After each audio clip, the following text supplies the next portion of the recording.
Normal kaya itong nararamdaman ko sa loob ng tiyan. Almost 2 years na akong hirap na hirap makadumi.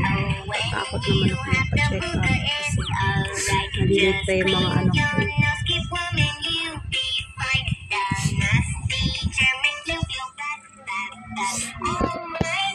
Ano kayang gagawin ko sa tiyan ko?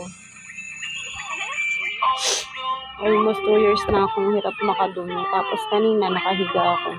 Parang meron ditong namanhid. Parang pag ganun-ganun ko kanina. Parang may ano siya. Parang may tumunog. Parang feeling ko may tumutunog-tunog sa loob. Tapos parang may biglang parang may pumutok na ewan. Tapos biglang biglang na lang namanhid yung tiyan ko.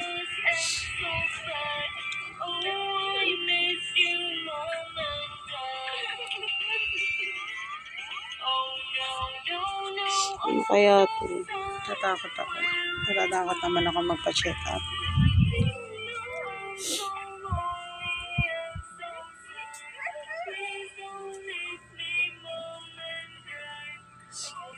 Pero daily naman akong nakakadumi. Kaya lang kasi hindi ko siya pipilitin ni Iri. Hindi siya lalabas talaga.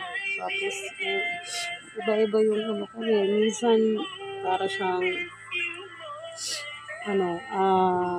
yung dumi ko sobrang tigas. Pero marami akong iniinom na tubig. Tapos isang irihan lang siya, hindi na nasusundan. Ganun.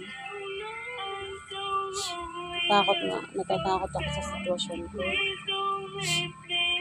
Ano kayang gagawin ko? Kasi last year, nagpa-ultrasound ako ng whole abdominal ultrasound. Ang lumabas naman na result sa akin, meron akong bato sa abdo. Pero gumaling naman ako dun sa bato sa abdo. Gumaling naman ako. Kasi ninuman ko lang siya ng herbal, nawala. Okay na yung sa kanan kong tagiliran, hindi na siya nananakit. Okay na siya. Herbal lang ininom ko, nawala naman. Ewan ko lang kung nawala kasi dapat for operation na ako nun. Pero hindi ako nagpa-opera. Minom lang ako ng herbal. Pero kasi ito, yung after ilang years ang lumipas, uminom ako ng gamot na para sa UTI, yung amoxicillin. Di ko alam kung dahil ba doon.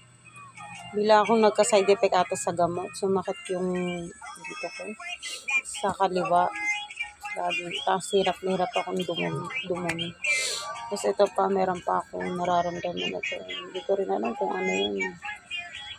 Tumubo sa ko. Ito. Yan. Tapos meron din ako dito sa paa. Medyo lumiit na siya.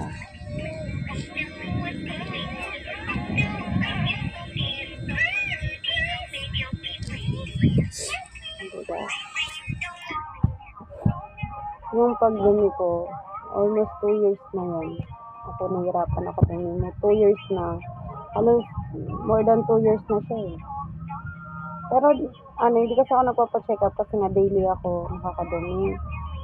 Nipilit ko kasi siyang may labas hindi ako mapayag na hindi ako talaga makadumi. Kaya lang yung habang pinapabayaan ko siya, nakakapa ako. Meron ako dito parang nakatagilid ako, gumagalaw siya dito. Tapos kanina, ginalaw-galaw ko siyang pagano. Ganyan. Para may gumanon para siyang umanon. May pumutok na ewan ko kung ano ba yun. Tapos ngayon namamanhid na yung buong tiyan ko. Comment kayo guys kung ano ba itong nararamdaman kasi tatakot ako magpa-check up. Lalo na tulungan lang kami ng asawa ko maghanap buhay. Kaya ayoko na may stress ako.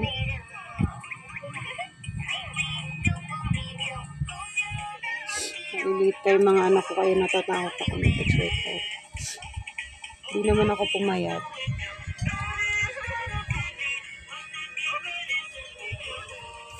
Nasaan ka? Bye-bye ka. Bye-bye. Thank you.